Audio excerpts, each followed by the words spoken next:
Buona giornata a tutti, benvenuti. Questo è un evento che ha un titolo particolare, Sustainactus Ability, ho fatto anche fatica a pronunciarlo. È un neologismo che abbiamo appena coniato. Che cosa significa? Lo scoprirete stando con noi. Sarà un'oretta più o meno in cui con ospiti e con testimonial racconteremo delle storie, vi proporremo dei racconti per dare sostanza proprio a questo neologismo che abbiamo coniato. Partiremo innanzitutto dalla comprensione di che cosa fanno gli studenti Enactus, cioè quali progetti seguono. Lo fanno un po' in giro per il mondo, sono progetti molto concreti, molto interessanti e tra pochissimo, in 4 minuti, ve ne daremo una prova. C'è un punto nella carriera di noi tutti, che è quando lasciamo il mondo universitario e approcciamo il mondo dell'impresa, il mondo del lavoro. Quel momento in realtà è una specie di piccolo guado, cioè a volte è molto grande guado, e noi in questo incontro di un'oretta, in questo viaggio a tutti gli effetti, cercheremo di fornirvi qualche strumento in più per passare agevolmente quel guado, possibilmente senza bagnarsi. Ho parlato dei progetti degli studenti Enactus, che cosa fanno, dove lo fanno, ve lo faccio vedere.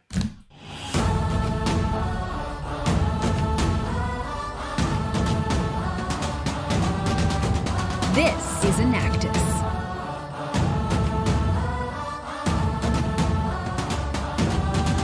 Egypt's Al Azhar University Cheeto Shrimp Enterprise turns shrimp shells into spices, fertilizer, and even personal protective equipment. They are raising the standard of living for people living in poverty while recycling a naturally occurring resource. Aimed at creating a plastic-free economy where sustainability does not compromise quality, EarthSuds prevents waste from ending up in oceans and employs people with developmental disabilities to manufacture innovative new products and reduce production of single-use plastics. Launched to address communication challenges between taxi drivers with hearing impairments and passengers, this social enterprise creates new opportunities for 300,000 hearing-impaired South Koreans through innovative new technology. Behind this innovation and these new businesses is Enactus, the largest experiential learning platform developing next-gen leaders with a head for business and a heart for the world. Every year, Enactus changes the lives of 72,000 next-gen leaders around the globe on over 1,800 campuses. They, in turn, are changing the world right now, and the positive impact shows.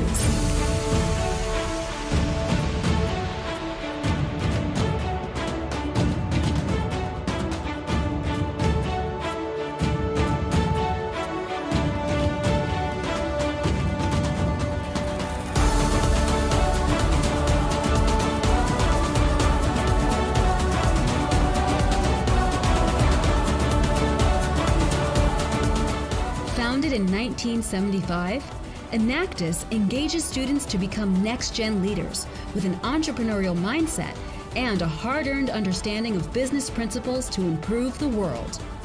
Enactus trains, supports, and incentivizes students to ideate, implement, and measure the impact of businesses they create within the framework of the 17 Sustainable Development Goals for 2030.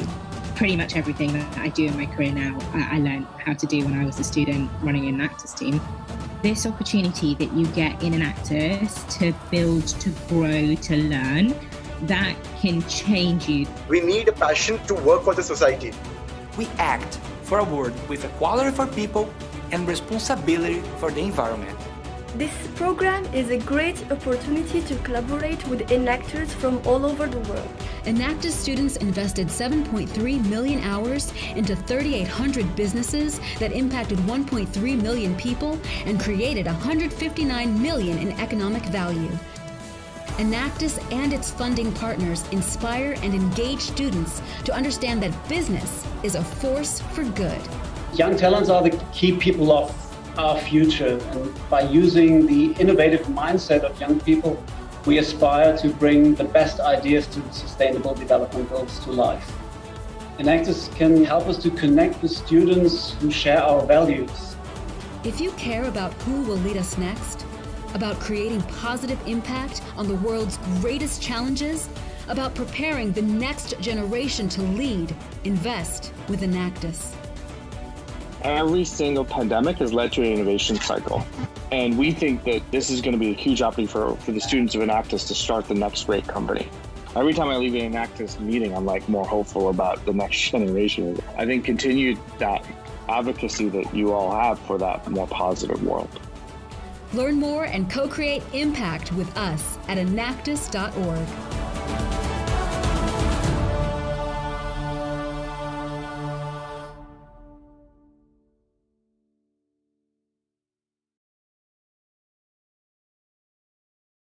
Ed ecco che inizia a prendere corpo il nostro neologismo Sustain Enactus Ability, sostenibilità, talento, abilità e appunto Enactus, tutto insieme. Dici Enactus e ovviamente dici anche Marta Bertolai che dovremmo avere collegata. Eccola, Marta Bertolai, Country Leader Enactus Italia. Ciao Marta. Buongiorno, ciao, buongiorno a tutti. Allora Marta, in questo nostro viaggio inizio col metterti immediatamente alla prova. Mi tolgo la veste, i panni, la giacca del giornalista, metto quelle di un manager, di un imprenditore, magari di un proprietario di un'azienda. Convincimi, se puoi, in 60 secondi, perché dovrei diventare partner di Enactus. Lo fai partire tu il timer? No, vado io.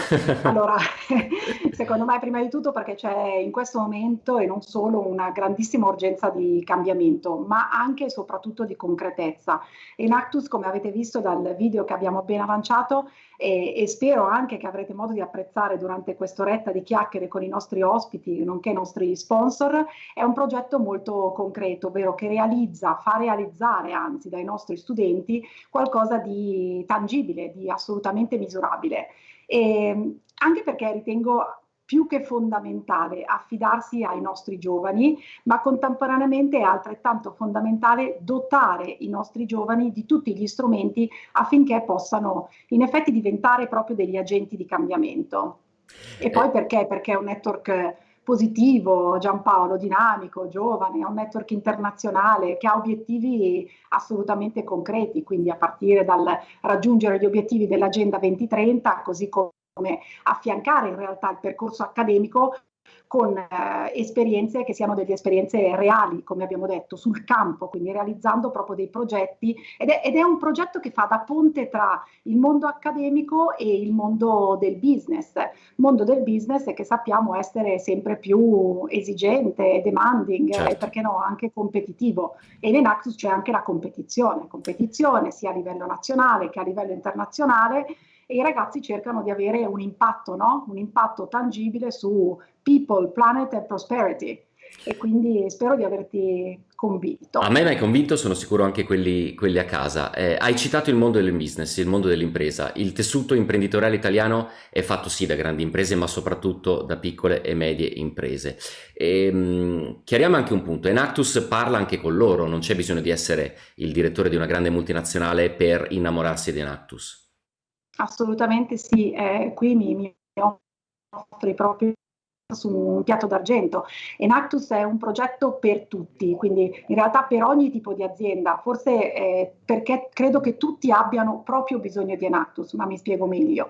Tutti hanno bisogno di creare dell'impatto, quindi Enactus aiuta proprio esattamente in questo. Quindi sia che tu sia un'azienda attenta alla corporate social responsibility, sempre alla ricerca per esempio di talenti nuovi, innovatori, determinati, sia che tu miri ad investire su progetti che abbiano un impatto tangibile e concreto sul tuo territorio, e noi operiamo sul territorio nazionale, quindi oltre che ovviamente anche internazionale, sia che tu sia interessato ad avere un impatto, come abbiamo detto prima, sull'Agenda 2030, probabilmente Enactus è proprio il progetto su cui investire, ma sono anche certa che gli ospiti che verranno daranno il loro contributo più diretto in quanto aziende partner di Enactus. Non c'è dubbio. Prima di fare quel passo lì, Marta, ci racconti meglio che tipo di studente è lo studente Enactus, che percorso fa? In sostanza ti chiedo un identikit dello studente Enactus. Oh, bellissima domanda. Allora, lo studente Enactus, prima caratteristica, è uno studente molto coraggioso. È pronto a mettersi in gioco, a fare la differenza, a intraprendere un percorso extracurriculare per il quale generalmente non gli vengono garantiti per esempio nessun credito formativo, ad esempio, però vengono ripagati proprio dal tipo di formazione che fanno, dalle competenze che acquisiranno proprio sul campo in un contesto appunto che, come abbiamo detto, è un contesto assolutamente internazionale. Si caratterizzano secondo me per tre caratteristiche fondamentali che sono l'apertura mentale, l'approccio imprenditoriale e sicuramente una grandissima attenzione alla sostenibilità. Quindi l'apertura mentale deriva dall'eterogeneità dei team Enactus, questo è importante sottolinearlo, che sono composti proprio da studenti internazionali con background universitari molto differenti e quindi offre anche l'opportunità ai nostri studenti italiani di mettere in pratica per esempio la lingua inglese, che è sicuramente un aspetto fondamentale.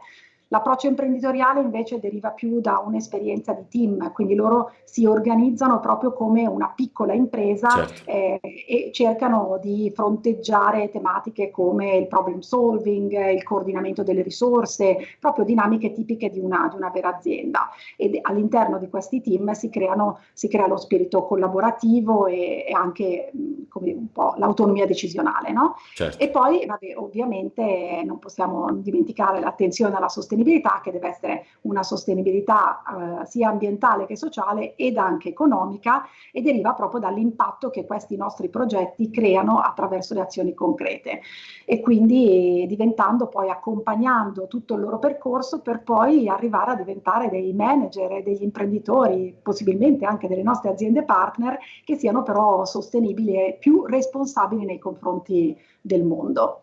E si dice sempre, no, non l'ho detta, si dice sempre che gli studenti Enactus abbiano a head for business and a heart for the world. Quindi, e mi sembra uno slogan perfetto per fare l'identikit appunto dello studente Enactus, che peraltro adesso prenderà corpo perché i prossimi due ospiti hanno fatto proprio quel percorso. Però prima vi proporrei una cosa. Che ne dite se diamo i numeri? In senso buono, state lì.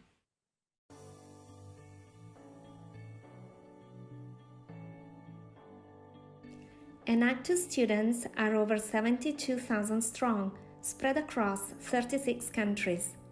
Working on over 3,800 projects a year, that's over 7 million volunteers hours impacting the lives of over 1.3 million people, helping to advance the United Nations 17 Sustainable Development Goals. After learning about the severe economic conditions of the village of Bugula in southern Mali, a group of Enactus students from Politecnico di Milano has worked to find a solution to enable the local producers of ciabatta to sell their product to the profitable Italian cosmetic market. Starting from practical training and implementation of new equipment, students have started to build a brighter future for Bugula's women, trying to achieve relevant long-term goals. This is business innovation for sustainable solution. This is entrepreneurial action for a better world. And this is your invitation to take action. When you invest in Enactus, you invest in a better world for us all. Ed ecco altri esempi di progetti Enactus, altre attività sulle quali gli studenti Enactus si sono formati, si sono messi alla prova, e allora, come promesso, diamo corpo all'identikit di un ragazzo che ha fatto proprio quel percorso. Quindi buongiorno e benvenuto a Osama El Buglali, che è founder Enactus di Polimi, che vedo già collegato, e buongiorno e benvenuta anche a Virginia Castellucci, alunna Enactus, cacciatrice di startup green per Step Tech Park. Buongiorno a entrambi. Buongiorno Giampaolo. Allora, fra l'altro devo darvi una notazione di colore, che poi tanto colore non è, perché Virginia ci sta parlando da Treviglio, quindi siamo alle porte di Milano, e invece Usama ci parla da Bogotà, Colombia. Peraltro è piena notte, grazie mille quindi Usama per questa levataccia che ti stai facendo. Io partirei, se siete d'accordo, da Virginia. Facciamo un passo un po' più breve, andiamo a Treviglio appunto, noi stiamo trasmettendo da Milano, perché il tuo percorso è particolarmente interessante. Ex studentessa Enactus, poi alunna, e oggi raccontaci cosa fai. Buongiorno a tutti, io oggi mi occupo appunto di STEP, sono l'Acceleration Program Coordinator di Step Tech Park. STEP è il primo Innovation Hub in Italia che è focalizzato nelle tecnologie Green Tech, perché abbiamo il grande obiettivo di abbattere 5 milioni di tonnellate di CO2 equivalenti nei prossimi 5 anni. 5 milioni di tonnellate di CO2 in 5 anni. Esatto, fa esatto, un, ecco. 1 milione di tonnellate l'anno, insomma migliaia e migliaia di chili, Ambizioso. molto molto ambizioso, assolutamente. Fra l'altro, come avete capito, ci piace anche dare i numeri, in questo caso sono numeri verdi e virtuosi. E mi spieghi brevemente un esempio, che cosa fate concretamente, per esempio, per andare a impattare in quel modo sul CO2? Assolutamente, ci muoviamo in 2 direzioni. Da una parte, acceleriamo e incubiamo le start-up. Ovviamente, come ti dicevo prima, il nostro target sono soltanto le start-up che hanno un potenziale di riduzione dei gas ad effetto serra. Dall'altra parte aiutiamo le aziende che vogliono fare la stessa cosa, quindi abbattere le emissioni con dei progetti di open innovation. Chiarissimo, chiara e sintetica evidentemente. Come sentite Virginia, fatemi andare da Osama invece, appunto andiamo a Bogotà. Partiamo dal tuo progetto, in parte l'abbiamo visto nel video che abbiamo visionato prima. Il progetto a cui hai lavorato è una cosa molto molto concreta. Ce lo descrivi meglio e soprattutto se ci racconti quali sono state le difficoltà, se ne avete incontrate, per realizzarlo. Eccomi, buongiorno a tutti. Abbiamo avuto la fortuna di avere un contatto diretto con un villaggio direttamente in Mali, quindi diciamo che sotto questo punto di vista siamo stati fortunati.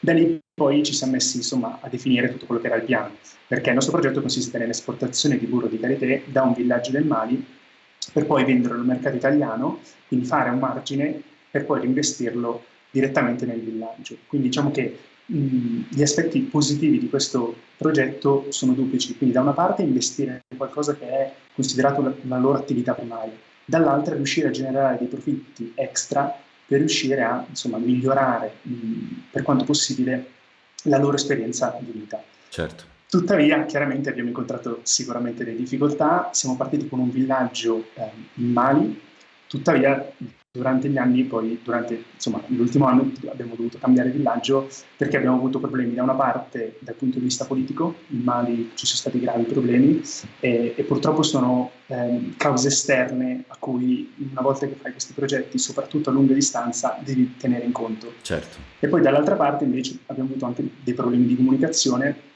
Può sembrare banale, ma la lingua a volte può giocare un fattore molto importante, quindi nel nostro caso avevamo bisogno ogni volta di una persona che potesse andare direttamente nel villaggio e farci da tramite, quindi per le traduzioni. Perché Usama, nel frattempo tu non hai imparato il Bambara, giusto? No, esatto, Okay, non ancora, certo. non ancora. Esatto. Diciamo che sono partito adesso per Bogotà per iniziare a imparare nuove lingue, ma Quindi- non mi sono ancora andato. Quindi sì, considerando anche altri problemi come ad esempio la comunicazione, quindi se pensiamo banalmente alle strutture wifi, dove Certo. in Europa le consideriamo normali, lì la situazione è completamente diversa. Però quello che possiamo dire è che ad oggi abbiamo un villaggio che è in Ghana e possiamo dire qualcosa, perché poi insomma vogliamo tenerci tutte le sorprese per la National Competition, e quello che possiamo dire però è che siamo arrivati a un importantissimo accordo che stiamo definendo proprio in questi ultimi mesi con un'importante associazione italiana che si occupa anche di esportare burro di karité, e quindi diciamo che dal piano, dalla strategia stiamo effettivamente passando ai fatti, quindi stiamo creando finalmente impatto. Non c'è dubbio. Peraltro per i pochi o i tanti, non lo so, a casa che non sapessero cos'è il burro di karité, è una sostanza che praticamente è un emoliente, viene utilizzato come crema per il corpo, per i capelli, addirittura alcuni lo usano per cucinare, è un po' un factotum, peraltro dalle proprietà incredibili, abbastanza poco diffuso devo dire in Italia, che però insomma chi lo ha testato in terra africana sa perfettamente delle sue grandissime proprietà. Tra pochissimo Usama torno da te e mi fa sorridere questo collegamento perché sei con i piedi sul terreno colombiano ma la testa tra Mali e Ghana, però mi piace perché è un po' il sunto se volete anche del percorso Enactus. E torno invece da Virginia Castellucci per tornare diciamo un po' alla concretezza. Mi racconti il tipo di startup che avete, se puoi fare un esempio, una startup su tutte sostanzialmente. Assolutamente. Allora, diciamo che mi metti un po' in imbarazzo perché ovviamente devo E devi scegliere. Esatto. senza fare nomi, allora dai. Sì, assolutamente. Ci sono startup un po' di tutti i tipi, abbiamo un sacco di startup sull'energia, sull'efficientamento energetico. Diciamo che quella di cui mi piace parlare perché è forse un po' più emblematica rispetto a Step, faccio i nomi, si chiamano Noi Compensiamo, tanto non si offenderanno gli altri, ci sono un sacco di occasioni in cui insomma li aiutiamo, li sponsorizziamo. Mi piace Noi Compensiamo per un motivo, perché appunto in realtà loro vendono crediti di carbonio alle aziende che vogliono compensare, ma sono crediti molto particolari perché sono fatti grazie alle buone pratiche agricole. Ok. Quindi diciamo è un modello di business innovativo, ma di fatto porta alla ribalta un processo biologico che è quello dello stoccaggio di carbonio nel suolo, che è assolutamente naturale. Certo. È emblematica per STEP secondo me perché di fatto per STEP l'innovazione è un mezzo e non è un fine. E questo mi piace, è un ottimo slogan che credo che molte in realtà potrebbero fare proprio. Invece velocemente, si parla tanto di green evidentemente anche in questo momento in cui l'Europa è pronta a dare una mano ai vari paesi in tempo di pandemia. Nascete un po' sull'onda green oppure avete avuto qualche difficoltà nel far passare questo messaggio verde, appunto? Allora, in realtà STEP è una realtà abbastanza giovane, nasciamo nel dicembre 2019, quindi abbiamo diciamo un anno e mezzo di vita, se vogliamo. Freschi. Quindi diciamo che sì, effettivamente nasciamo un po' sull'onda di questo trend, no, di sostenibilità, però devo dire che in un anno e mezzo tante cose sono cambiate.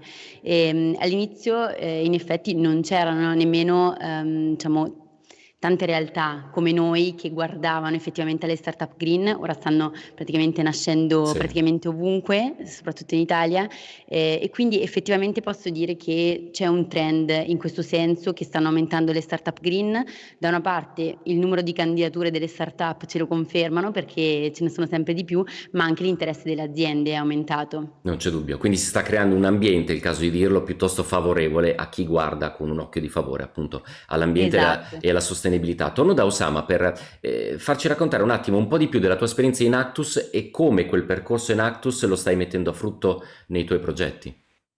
Certo, tutto è nato in realtà da una competizione di KPMG, si chiama Kick Challenge, in cui ho avuto modo di partecipare e di arrivare appunto alla finale italiana e quindi di avere insomma la presentazione di Inactus Italia, dove mi aveva incuriosito in realtà sin da subito. E poi devo anche ammettere che la mia compagna di team, con cui insomma sono riuscito ad arrivare in finale, mi ha parlato benissimo di Enactus Italia perché lei è stata proprio una studentessa di Enactus.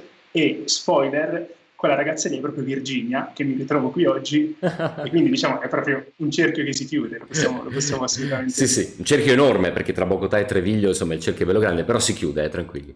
No, questo è un aspetto molto interessante. Ti volevo fare un'altra domanda, Osama, perché i team Enactus, e hai già accarezzato il tema, si lavora insieme evidentemente, quindi sono per definizione frutto e motore di un lavoro collettivo, no?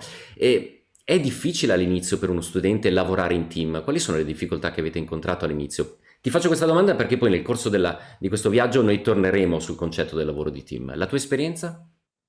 Certo, allora, diciamo che lavorare in team secondo me è l'unico modo di poter lavorare. Quindi, partendo da questo presupposto è chiaro che ci siano prima o poi dei conflitti, considerando soprattutto background diversi e soprattutto quando il numero di persone all'interno insomma, di un gruppo aumentano, è chiaro che punti di vista prima o poi sfociano in un conflitto. Certo. Noi ad esempio in Enactus Polimi il conflitto lo vediamo come qualcosa di assolutamente positivo nel momento in cui è sporadico, perché ci permette di andare oltre quelli che sono insomma i problemi del progetto e vedere oltre. Chiaro. Dall'altra parte però chiaramente non può essere la regola, quindi il conflitto non può essere la regola, ed è per questo che internamente quello che crediamo è che ci devono essere delle organizzazioni, comunque una struttura forte per evitare questi tipi di conflitto, quindi dei task assegnati alle persone giuste, un carico di lavoro bilanciato e soprattutto molta organizzazione.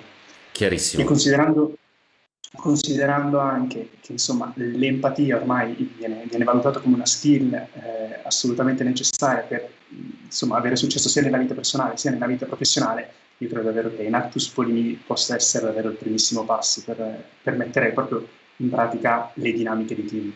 Chiarissimo, il lato buono del conflitto, se posso riassumere le parole di Osama. Torno da Virginia per capire brevemente cosa hai portato tu invece dell'esperienza Enactus nel lavoro che stai facendo adesso. Io francamente non mi ricordavo nemmeno poi mi è tornata la luce effettivamente di aver iniziato Osama ad Enactus. Allora, cosa mi sono portata dietro? Tante cose in realtà, perché effettivamente io ho fatto parte di Enactus qualche anno fa, quando appunto si parlava di SDGs, ma non ne parlava nessuno, sinceramente. Quindi, insomma, iniziata sin da subito alla sostenibilità, un po' più in generale.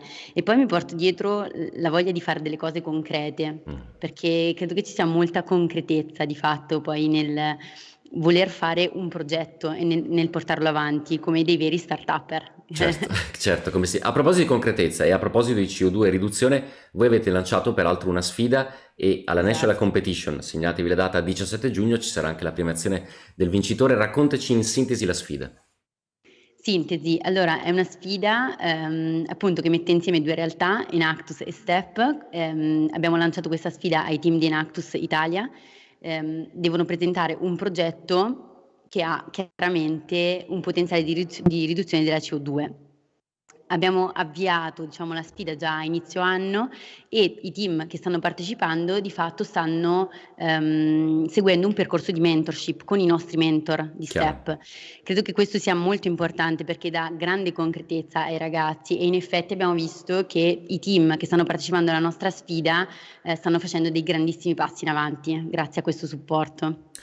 Grazie mille Virginia, grazie mille Usama, vi lascio al vostro lavoro, ai vostri impegni, magari Usama anche un'oretta di sonno e poi un caffè, il caffè colombiano è ottimo, quindi fantastico, poi facci sapere com'è. Grazie mille a entrambi, alla prossima e adesso voltiamo pagina, proseguiamo in questo viaggio, lo facciamo con altri due ospiti perché è il momento di andare ad approcciare invece il mondo dell'impresa, il mondo del lavoro e lo facciamo con Fabio Comba, Country Human Resources Director KPMG, Valentina San Giorgi, Chief Human Resources Officer Randstad Italia. Buongiorno a entrambi.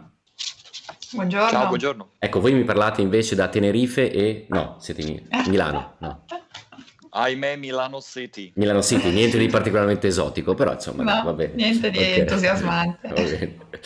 Allora, con voi peraltro parleremo di talentuosità o talento, cioè gli ingredienti del talento, che è evidentemente una delle parole chiavi che muovono gli studenti Enactus. Partirei da Valentina San Giorgi, introducendo un ulteriore concetto che so che vi è molto caro, Learning Agility. Per i pochi che non lo conoscono, è un concetto fondamentale che sta prendendo sempre più piede ed è sempre più importante in realtà come la vostra. Di che si tratta? Ma allora, la learning agility, diciamo, è la capacità di una persona, no? L'abilità e la volontà di imparare dall'esperienza e poi applicare quello che si è imparato nelle esperienze successive. Quindi ha proprio in sé la volontà di imparare e di migliorare costantemente rispetto appunto a quanto si è appreso. Il valore fondamentale è quello di provare ad avere sempre successo in tutte le situazioni nuove che ci capitano. Diciamo che è un concetto che non è nuovo, però ha scalzato un po' tutti gli altri, diciamo, le altre definizioni predittive di successo, come l'intelligenza cognitiva, i test di personalità, che per carità sono ancora strumenti validi, ma la predittività di avere un buon successo per chi ha learning agility è molto più alta rispetto a chi ha solo, lo metto veramente tra virgolette, le altre caratteristiche. Quindi diciamo che andando a cercare persone che hanno questa learning agility, le aziende vanno a cercare una talentuosità che ha la capacità di esprimersi in modo diverso nelle varie fasi, poi che l'azienda vive, che il mercato vive, che i business vivono un po' in generale. Da questo punto di vista, diciamo che Enactus è proprio, diciamo, l'incubatore perfetto per arrivare ad allenare queste caratteristiche, perché insomma come facciamo ad aiutare i ragazzi ad arrivare sul luogo di lavoro consapevoli che queste caratteristiche di agilità nell'apprendere, no, sono così vincenti e se andiamo a vedere tutte le caratteristiche che Enactus mette, tutte le attività che Enactus mette in moto per i ragazzi, sembrano fatte apposta per la learning agility, e quindi sperimentare, mettersi alla prova, comunicare, lavorare in gruppo. Sì, anche cambi, per esempio nell'esperienza di Usama, no? Hanno dovuto cambiare dal villaggio maliano a quello in Ghana, cambi di scenario, cambi di situazione, cambi di persona, sono tutte cose evidentemente che ti mettono alla prova continuamente. Però Usama è molto giovane, io sono all'alba dei 49 anni, c'è un'età alla quale Valentina la learning agility si perde, oppure invece allenandosi... Io penso di no. Mm. Intanto perché oggi non è che il mondo cambia solo per i ragazzi, ma cambia per tutti e quindi, come dire, è un allenamento che veramente dobbiamo fare tutti. Ma in realtà, forse, diciamo, diventando più grandi si impara che cos'è che deve essere imparato necessariamente, cosa può essere messo in un secondo momento, diciamo. Da giovani magari si tende più a fagocitare tutti gli apprendimenti, però oggi non è immaginabile che solo chi è più giovane possa avere questa caratteristica, perché se no ci fermiamo e non riusciamo neanche a portare avanti il nostro quotidiano dentro le organizzazioni. E io davvero vedo delle persone che hanno la caratteristica dell'essere learner anche chiamiamoli in ragazzi molto grandi. Mi piace molto, abbraccio questa tesi, mi considero un ragazzo molto grande. Ti senti coinvolto? Sì, un pochino sì. Valentina, grazie, hai introdotto intanto degli elementi che sono molto molto importanti e che confesso anche personalmente non conoscevo. E vado da Fabio Comba per un aspetto che in realtà è assolutamente complementare. I giovani si presentano normalmente con il curriculum, il famoso pezzo di carta di una volta. Quanto vi racconta il curriculum del giovane? O detto in altre parole, mutuando anche il lessico di Valentina, quanto è predittivo del successo che potrà avere un buon curriculum per un giovane? Allora, il curriculum diciamo che è la base, quindi bene ma non benissimo. Tipicamente, se parliamo di risorse fra l'altro giovani, il pezzo di carta ti dice dove abita e con quanto si è laureato, che sono informazioni interessanti per una parte, cioè ci piace vedere che il giovane si è dato un obiettivo, quello della laurea, e l'ha raggiunto. Fantastico. Ci piace poi magari approfondire con quanto si è lavorato in quanto tempo, e poi però iniziano le domande. Beh, per laurearti ti hanno raccontato cosa dovevi fare, tu ti sei preparato da solo nella tua stanzuccia, hai sostenuto delle conversazioni con degli adulti e le hai passate. E poi ti affacci al mondo del lavoro in cui qualcun altro ti dirà cosa devi fare, ma non ti darà tipicamente modalità o strumenti d'appoggio. E tu difficilmente riuscirai a ottenere quegli obiettivi da solo. Quindi devi imparare a fare quelle cose che stiamo dicendo, ovvero lavorare in gruppo, avere relazioni con un network che ti possa dare una mano, imparare cose che non pensavi di dover imparare, cercare di comprendere l'ambiente in cui sei finito. E Enactus su questo è un piccolo laboratorio di quello che poi è il mondo di tutte le organizzazioni, profit, non profit, no profit, e diciamo l'assaggio di un sistema, perché il sistema accademico ti dà una vista di un mondo degli adulti che non fa il paio col mondo delle organizzazioni, in cui se vuoi puoi fare una passeggiata, e Enactus invece sì. E anche questo è un aspetto interessante, è come se l'università ti desse l'alfabeto, poi però devi imparare a combinare per bene le parole, e non è scontato che tu lo sappia fare una volta appunto che ti sei solamente laureato. Tutto questo percorso, Fabio Comba, è in sostanza un addestramento, no? Che Enactus fa tramite questo virtuoso laboratorio, però ha un costo, no? Cioè all'azienda costerebbe addestrare i giovani in questo senso. Ma anche al giovane costerebbe fare un master, cioè sì. In alcuni casi parecchio, sì, pure tanto. Diciamo che poi tutti i soldi ben spesi, quelli investiti in formazione, ma il tema appunto è questo: misurarsi con un mondo reale o misurarsi con una lezione frontale. Cerco di drammatizzare, sì. no? E la differenza tra un MBA anche fatto molto bene e un progetto che poi può aiutare a salvare vite o diciamo a controbilanciare effetti negativi sul pianeta. Io ho visto il progetto Enactus che stanno per salvare il mondo. Dall'altra parte c'hai magari la London Business School che ti fa un perfettissimo MBA, che ti crea un network importante, però sono due robe diverse. Fossi giovane, anche io sono un giovane vecchio, fossi giovane anche io direi più Enactus che Master. Poi l'MBA lo puoi fare quando vuoi. Secondo me ti serve proprio misurarti da subito con un mondo che non conosci, e la cosa carina di Enactus è che sono carini, quindi non hai neanche il pericolo degli squaloni che vogliono farti del male. Certo. Diciamo che un laboratorio virtuoso è anche sufficientemente protetto, insomma, dove si può anche sbagliare, no? Diciamolo, l'errore L'hai credo detta che meglio tu, esatto. L'errore fa parte, no? Valentina, Fabio, entrambi. Sbagliare si può e forse si deve anche sbagliare ogni tanto, no? Il truccone, se vuoi innovare qualcosa, è che devi proprio sbagliare tante volte. La scienza progredisce per quella roba lì, no? Questo è verissimo. Chi non sbaglia non evolve. No, va avanti. Il tuo rapporto con gli errori, Valentina, com'è? Un rapporto molto sano, nel senso che culturalmente dentro la nostra organizzazione, ma insomma poi sono anche tratti personali,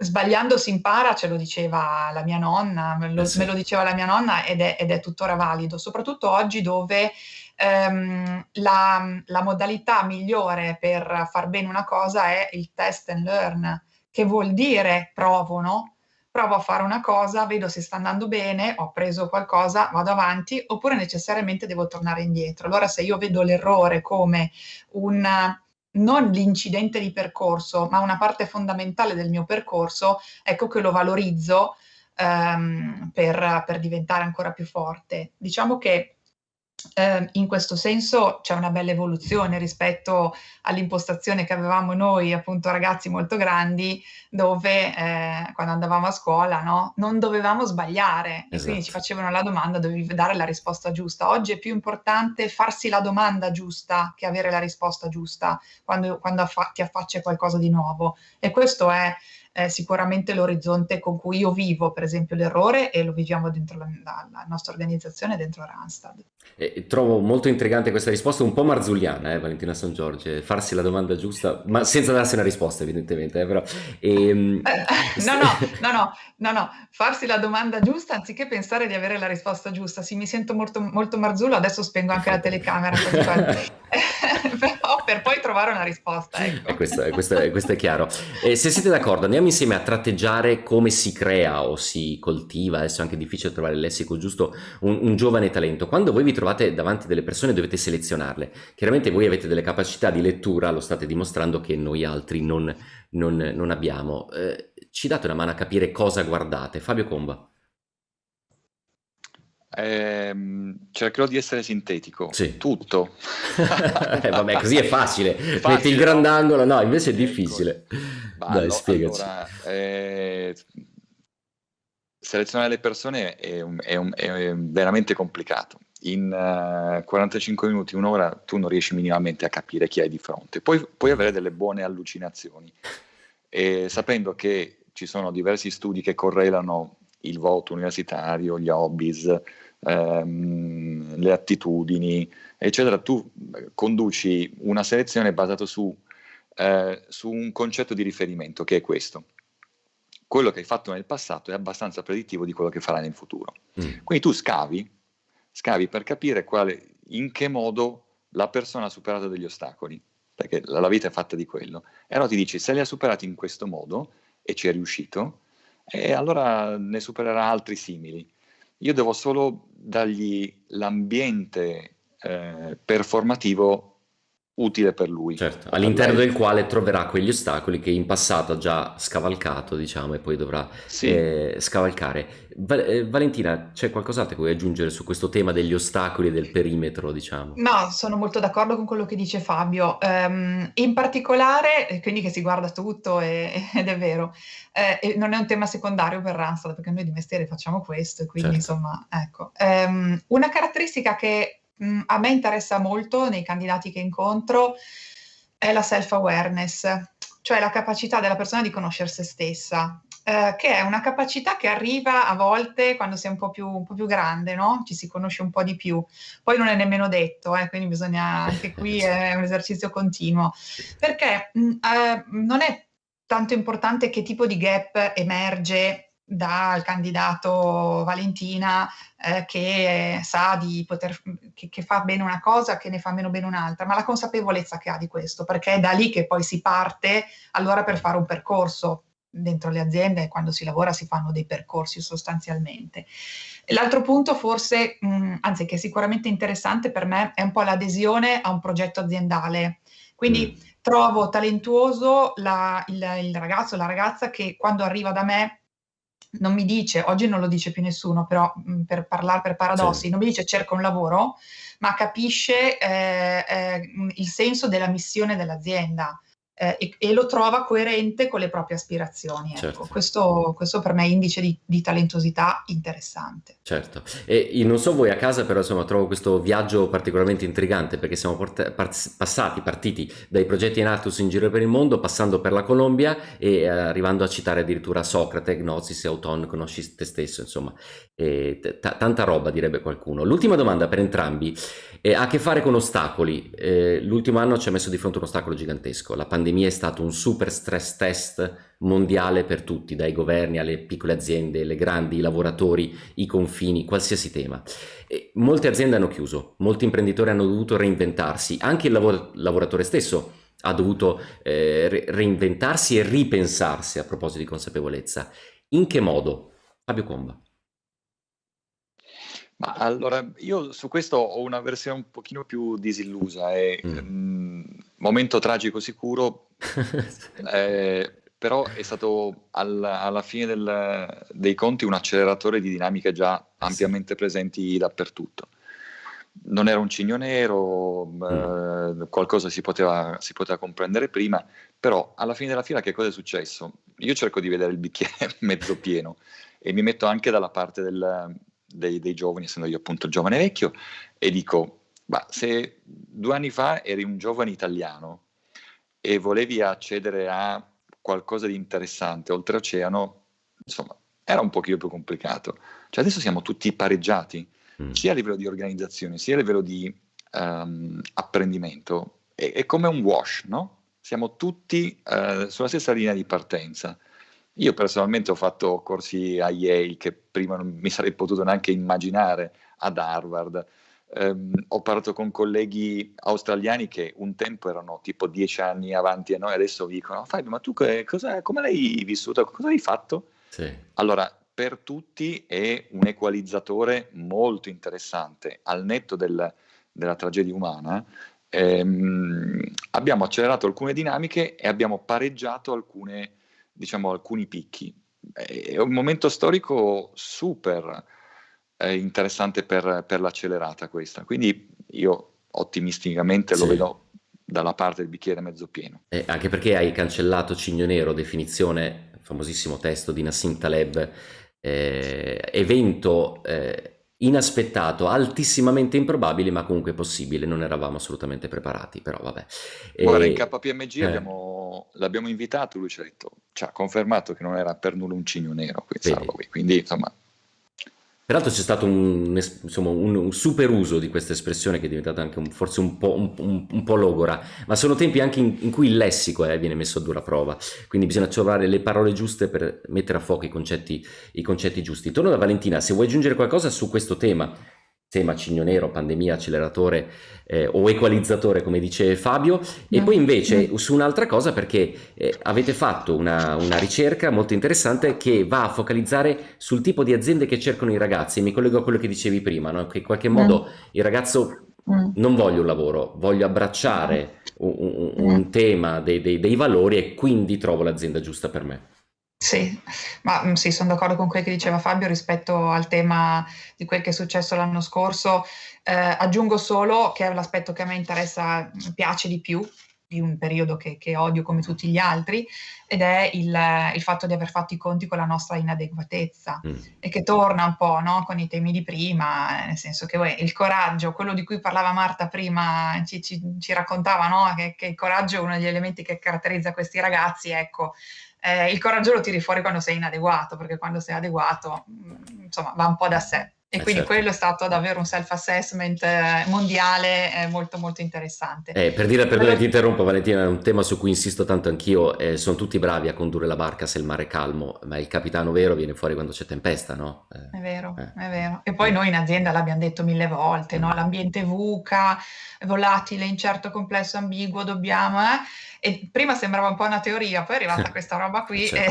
e quindi si è visto chi è riuscito a fare surf, no? Certo.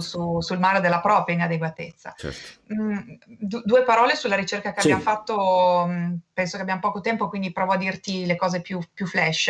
È una ricerca che è andata su 6.500 persone, una ricerca commissionata da Randstad ma fatta da un interlocutore esterno, dove ci fa vedere che se noi andiamo a chiedere ai ragazzi che cosa loro cercano in un'azienda, ragazzi intendo in un range dai 18 ai 30 anni, diciamo questa parte.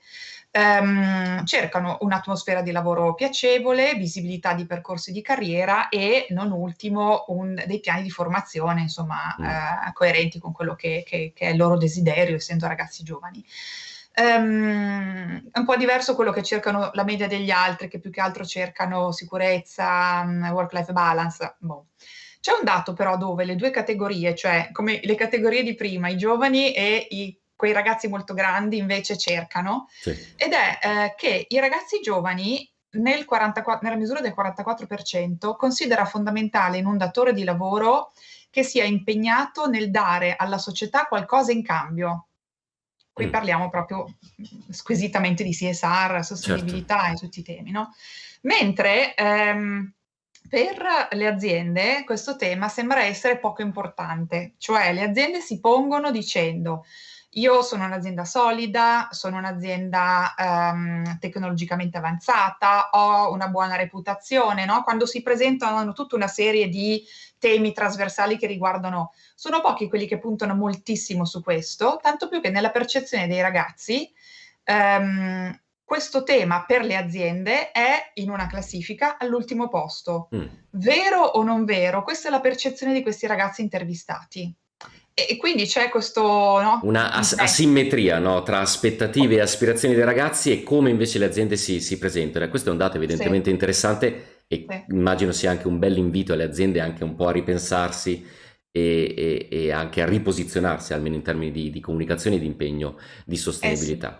Grazie mille Valentina Sangiorgi, grazie mille Fabio Comba, un'ottima giornata, un buon lavoro. Noi invece proseguiamo il nostro viaggio. Grazie.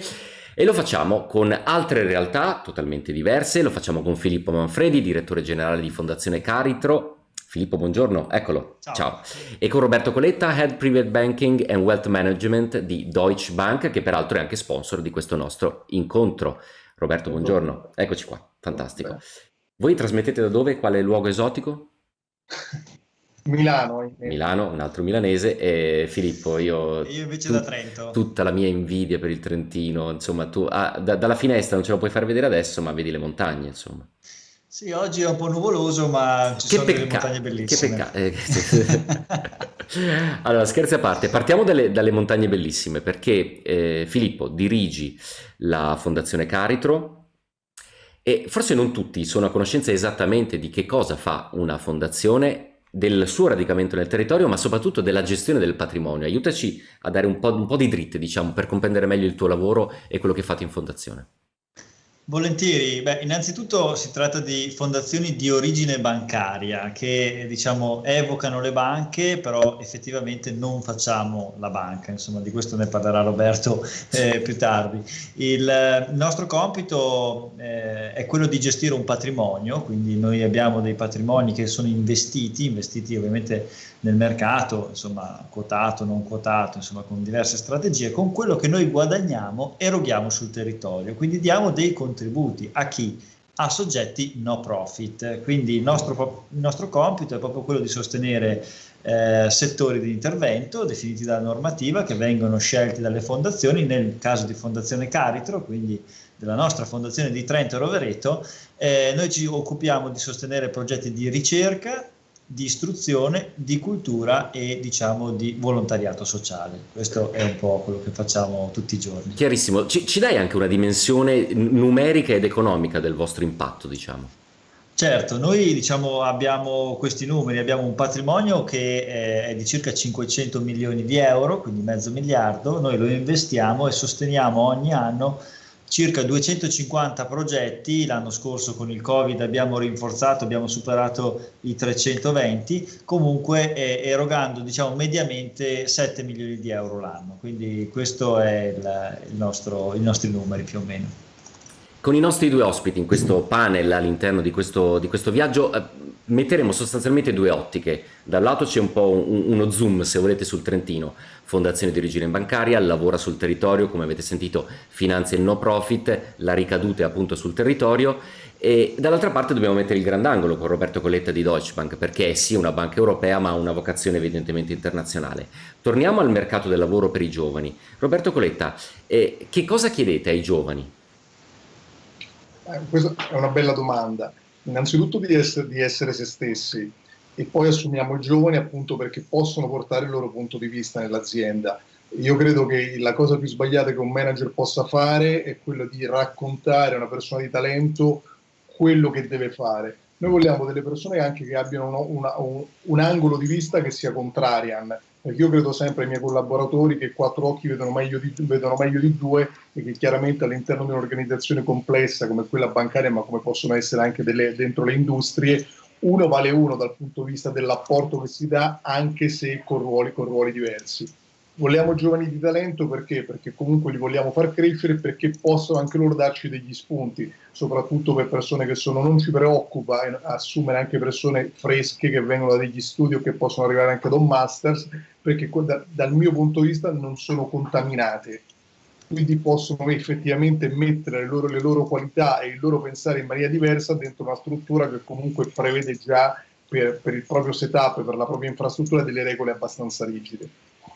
E mi piace molto quel passaggio in cui dicevi quattro occhi vedono meglio di due, però fra l'altro è interessante perché cercate due paia di occhi diversi, o quantomeno lenti diverse, no? E in qualche modo va anche, credo, a scalfire l'immagine che noi abbiamo magari della banca dal di fuori, no? In cui ci sono delle procedure molto standardizzate, e invece è interessante sapere che cercate anche il punto di vista un po' più divergente. Sai Andrea, io credo che la banca si possa spaccare in due parti. Una parte che comunque, come hai detto te correttamente, vive di rigidità e vive di processi. Poi sono tutti i servizi a valore aggiunto che sono quelli in cui la gran parte delle banche internazionali si stanno riposizionando, per cui il mondo dell'investment banking piuttosto del wealth management o la finanza strutturata. E lì chiaramente non si vive di processo, si vive di guizzi, si vive di intuizioni che poi devono essere processate secondo quelli che sono gli standard della banca previsti dal regulator e che sono anche imposti. Però di base l'idea comunque ha un peso estremamente importante e sempre più significativo da poter poi implementare nel daily. E mi sembra anche questo un aspetto molto interessante, che ripeto va forse a ridisegnare l'immagine che abbiamo della banca, quantomeno quella la mia anni 90, prima chiacchieravamo fuori onda sui magnifici anni 90. Torno da Filippo Manfredi e parliamo ancora di giovani. Come si entra da voi in fondazione? Ma allora, diciamo che del nostro staff abbiamo un'età media di 36 anni, quindi abbiamo cresciuto qualche numero, abbiamo uno staff non troppo grande, siamo circa una quindicina di persone, però è molto variegato. Abbiamo competenze di veramente estrazione diversa, dall'ingegnere gestionale al laureato in economia e commercio, a storia dell'arte piuttosto che filosofia, abbiamo lingue, abbiamo veramente settori sociali, insomma di diversa sociologia intendevo, diversa natura. Questo si entra ovviamente con delle selezioni, ma noi ovviamente abbiamo attinto in maniera ampia anche al network di Enactus. Abbiamo assunto un ragazzo che è laureato in innovazione, che sta facendo un percorso sull'Open Innovation, dove è un progetto che noi abbiamo sostenuto insieme ad altre fondazioni di origine bancaria, e stiamo facendo diciamo tante cose. Quello che il nostro driver è la passione. I ragazzi e le ragazze che mostrano passione sono quelli che hanno la porta spalancata, e che ovviamente cerchiamo di trattenerli con insomma dei percorsi di crescita. Ecco. Abbiamo poi la possibilità, tramite l'attività erogativa, l'attività istituzionale cosiddetta, di sostenere tantissimi giovani di altra natura, insomma, che non sono dipendenti di Fondazione Caritas, ma che hanno borse di studio, possono andare all'estero, dai studenti delle superiori e del quarto anno all'estero, piuttosto che ricercatori e ricercatrici, docenti diciamo che insegnano nelle scuole, insomma artisti. Abbiamo veramente tantissime cose da fare, le cerchiamo di fare anche noi con tanta passione. E sostanzialmente è come se voi foste un laboratorio, no, di innovazione sociale, competenze diverse, eccetera. E ci parli di un vostro esperimento che si chiama Cambiamenti, che andrà online tra poco. Cambiamenti, già il nome evoca quello che vogliamo e auspichiamo di così sensibilizzare i nostri utenti. Cambiamenti è un evento che andrà online il 25 di maggio, fra pochi giorni, sarà tutto digitale, ovviamente per quest'anno l'edizione è prevista in digitale, andremo in streaming, abbiamo la possibilità tramite il nostro sito comunque di prenotare il biglietto e di avere tutti i link per accedere. Il sottotitolo, quindi il payoff di Cambiamenti, che è il logo cappello, è Voci della ricerca. Quindi questo primo evento si focalizzerà sui ricercatori, peraltro è diciamo la grossa parte della nostra attività. Diciamo che sino ad oggi abbiamo investito circa 65 milioni di euro per sostenere la ricerca, ovviamente del territorio a cui noi facciamo riferimento. Si tratta di più di 300 ricercatori che abbiamo sostenuto nel tempo, e quindi noi, oltre alla finanza, che poi sono i numeri quelli che colpiscono, in realtà noi stiamo cercando di andare oltre, cercando di farli riflettere sul potenziale, ad esempio, della brevettazione, perché se un team di ricerca riesce a brevettare, così come fanno e sono bravissimi gli americani, a quel punto non è che un arricchimento personale, diventa un arricchimento del team, perché se si riesce a sfruttare queste royalties dei patients, quindi di tutta la parte brevettuale, evidentemente va a loro vantaggio, perché hanno ulteriore finanza che può essere rimessa in circolo. Così come il tema della divulgazione è importantissimo oggi, riuscire non solo a fare le ricerche ma anche a comunicarle, il tema di mettere le persone al centro, quindi riuscire a fare delle ricerche dove l'utente finale è ben individuato. Insomma, abbiamo tante cose da raccontare e speriamo di farlo in questo evento che si chiama Cambiamenti. Beh, se posso sintetizzare, Filippo, però sconfessami pure se sbaglio, allora non è soltanto erogazione, investimenti, denaro, ma è anche una sorta di cassetta degli attrezzi che mettete a disposizione, no, di questi giovani ricercatori. L'intuizione, l'idea, attenzione, c'è un brevetto, usiamo questa tipologia, questa metodologia, perché la ricaduta può essere importante. È un bel attrezzo che io troverei, insomma, molto utile nella cassettina. Fatemi tornare da Roberto Coletta, Deutsche Bank. Torniamo a parlare di giovani. Come funzionano i vostri percorsi di carriera? Quanto sono attraenti per i giovani? Guarda, Andrea, ti direi sono assolutamente attraenti. Noi prevediamo tre tipologie, tre linee di ingresso verso il mondo del lavoro, o comunque con un primo angolo è l'angolo dell'internship. Su base semestrale prevediamo comunque degli internship per gli studenti che tra un anno accademico e l'altro, o tra il primo ciclo di studi tra l'università e il master di primo livello.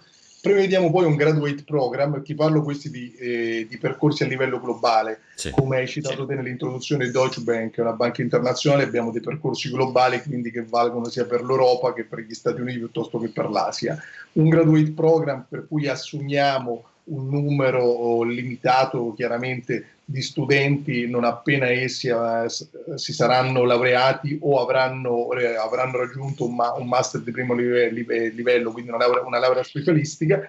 E poi c'è il canale, quello più tradizionale. Tra l'altro la scorsa settimana è partita la campagna italiana We Are Hiring, che anche sui vari social network, e lì prevediamo delle assunzioni per tutta una serie di persone che siano o alla prima esperienza lavorativa o alla seconda, che abbiano prettamente studi economici, statistici o gestionali. Quindi abbiamo tre diverse tipologie. Lo stage, chiaramente l'assunzione del neolaureato, e lì ci si basa su criteri quantitativi, quindi il voto, prettamente e la specializzazione che sia di pertinenza di ambito bancario, e le assunzioni a sé stanti. Chiaramente è un momento particolarmente interessante per affacciarsi al mondo bancario, perché le banche stanno un po' cambiando pelle, e soprattutto c'è un processo anche di ringiovanimento, appunto perché per portare dentro persone che pensino in maniera diversa e che possono aiutare le banche comunque a togliersi un po' di polvere. Evidentemente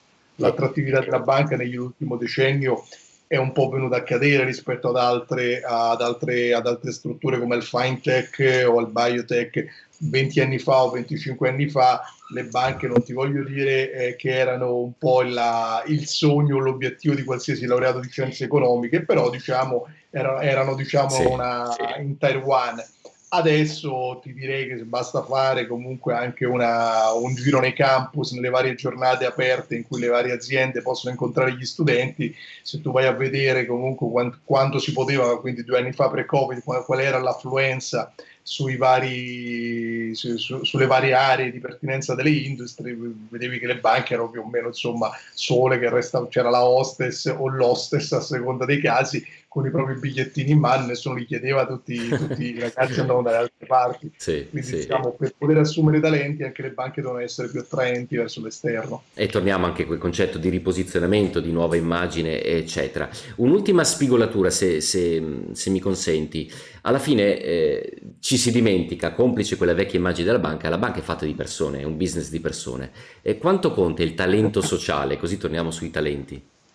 Ma guarda, qui è una domanda in cui onestamente è difficile rispondere. A mio avviso conta il talento, perché una persona comunque di talento è anche una persona che sa rapportarsi con i terzi, sa rapportarsi con gli altri. Non esiste un talento fino a se stesso. Quello che ti posso dire è quello che poi dico anche a tutti i miei colleghi. È evidente che in valore assoluto una persona di talento che vale 9 è capace di creare maggiore valore rispetto a una persona che vale sempre di talento ma che vale 7. Ma essendo la banca una struttura, un'organizzazione complessa, abbiamo bisogno di persone che prediligano il noi all'io. Chiarissimo. Il messaggio è arrivato forte e chiaro. Torno da Filippo Manfredi per sempre il tema della relazione, della socialità, che immagino sia per voi importantissimo, e poi per chiederti anche se avete fatto talent acquisition con Enactus. Beh, non c'è dubbio che relazione e socialità sono parte integrante non solo del nostro lavoro, ma di tutti i lavori, e abbiamo puntato tantissimo, e lo stiamo facendo, come dicevi giustamente tu, sul creare network, quindi riuscire a concentrarci più sulle persone che non sui contenuti. Ovviamente i contenuti ne vanno di conseguenza, ci sono delle scelte forti da fare su quello che si vuole andare a sostenere, e poi quello che fa la differenza sono le persone che lo portano avanti, no? Certo. Quanto hanno la capacità di generare opportunità, sostenibilità, intercettare nuovi bisogni. Ecco, quindi diciamo che stiamo passando molto dal know-how al know-who, quindi non è tanto la conoscenza intesa come competenza, non solo quella, ma più che altro sulle persone, su chi può portare effettivamente avanti il progetto. Abbiamo assunto tramite Enactus, abbiamo anche confermato una posizione, ma poi abbiamo anche attinto all'interno del network dei ricercatori che andiamo a sostenere proprio a degli studenti Enactus, perché obiettivamente hanno una marcia in più, e questo prepara molto di più, molto più velocemente, è come un acceleratore, chiaro. Sul mondo del lavoro. A proposito di marcia in più, sia Roberto Coletta che Filippo Manfredi, la vostra marcia in più, cioè quando vi togliete l'abito da lavoro, avete una passione, un hobby, un talento, che ne so, siete maestri di origami oppure chef incredibili? Roberto. Ma guarda, allora, un talento purtroppo no, però una passione, gioco a tennis e corro in misura amatoriale, sono un runner amatoriale. Quindi potresti per esempio farti un video di te che giochi a tennis e, come dire, ci dai prova di dritti e rovesci come si deve, per esempio? vi do prova di non avere talento nel giocare a tennis, era questa la domanda. La domanda era diversa, però la risposta conta uguale. Sapete perché vi chiedo questa cosa? Filippo, tu invece il tuo talento nascosto? Diciamo talenti nascosti pochi, evidenti, sono tutti evidenti. Anch'io mi butto sullo sport, anch'io penso che quella sia una bella valvola di sfogo, anche perché deve essere gestita, diciamo, nel tempo libero, insomma, quindi certo. Quella è la lettura, anche quella è una cosa che mi piace molto. Sapete perché vi ho fatto questa domanda? E intanto vi ringrazio sia Roberto Coletta che Filippo Monfredi. Perché sostanzialmente, anzi facciamo così, è una challenge, no? Io, come se fosse Sanremo, mi cambio d'abito, torno qua e ve la racconto. Anche quest'anno per Enactus Italy si avvicina la National Competition, ma quest'anno c'è una sorpresa, si chiama Passion on Purpose. Dovete tirar fuori i vostri talenti, dal taglio e cucito alla cucina, dalla mora cinese persino agli scacchi, insomma qualsiasi passione che non ha necessariamente a che fare col mondo del lavoro. Questo vale per gli alunni Enactus, vale per i partner e vale per i professori. Mandateci i vostri video, enactusitaly.org, avete tempo fino al 15 maggio. Fateci vedere cosa sapete fare, intanto io vi faccio vedere cosa sa fare il team Enactus Italy. Ciao, sono Marta, sono una country manager di una Onlus e ho una grande passione, oltre che per lo scoprire giovani talenti, anche per il gardening e ho un discreto pollice verde. Ciao, sono Giulia, studentessa di economia e sto svolgendo uno stage per una Onlus, ma il mio vero talento segreto è la pallavolo. Sono Vittoria, sto facendo uno stage per una Onlus, ma quando si tratta di dolci e pasticceria sono un vero talento. Sono Francesca, sono program manager per Enactus Italia, ma sono anche una formidabile yogini.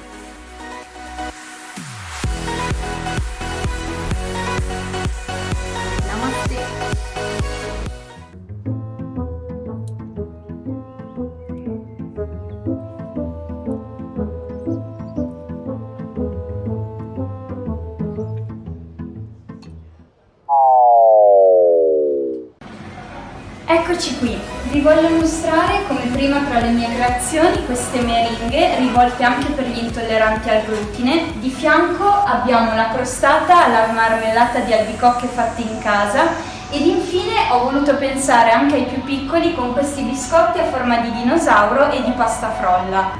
Ed infine voglio mostrarvi una mia chicca appena sfornata.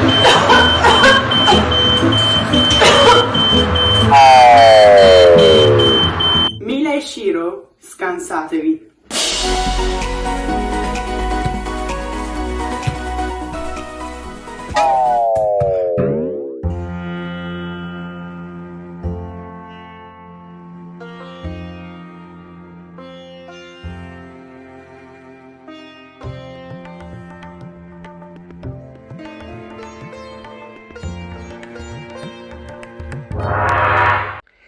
Sono certo che potete fare molto meglio del team Enactus Italy. Aspettiamo le vostre passioni, aspettiamo i vostri video, enactusitaly.org. Avete tempo fino al 15 maggio. Dateci dentro.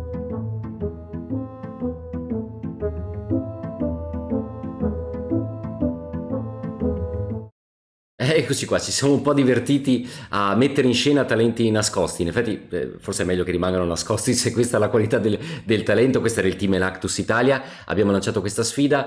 Lo ripeto, possono essere qualsiasi hobby, talento, appunto dall'origami alla cucina, magari un po' meglio di quello che avete visto. Fatemi salutare, perché siamo arrivati alla conclusione di questo viaggio, Marta Pollice Verde Bertolai. Marta, veramente, sai che a proposito di talent acquisition, so che all'Orto Botanico di Milano cercano un direttore, secondo me se ti candidi ti prendono subito. Benissimo, però sono molto contenta di dove sono, quindi direi che possiamo andare avanti così. Cioè, mi stai dicendo che non ti darai al giardinaggio? Perfetto, molto bene, questo è rassicurante. Probabilmente no. Ok, molto bene. Il fatto che fai tanto lo spiritoso, invece, ce l'hai un talento nascosto? Io ce l'ho ovviamente, ma me lo riservo nel caso per la National Competition 17 giugno, quindi per adesso per vostra fortuna non lo vedrete, ecco. Benissimo. Marta, allora io ci tenevo però a ringraziare tutti gli ospiti e anche coloro che si sono connessi. Io sono, come diceva Fabio Comba, una giovane vecchia e come giovane vecchia prendo appunti, quindi uso la penna, e quindi no, volevo solo dire che le risposte sono venute in realtà dai nostri partner, dai nostri studenti, dai nostri alunni. Le parole che mi porto a casa oggi sono concretezza, learning agility, piccolo laboratorio, l'importanza del fallimento, la self-awareness, dare qualcosa in cambio, portare il proprio punto di vista e poi messo in un cuore la passione, perché questa credo che sia la mia più grande passione in realtà. Il mio più grande talento è la passione per quello che faccio, quindi questo progetto è un progetto validissimo e grazie per averlo testimoniato, e grazie anche a te Giampaolo per averci condotto in questo ulteriore viaggio insieme. Ma è stato un piacere, hai citato un sacco di parole bellissime, devo ahimè aggiungerne una, è la parola fine, sigla. Noi ci vediamo la prossima volta. 17 giugno National Competition, state qua.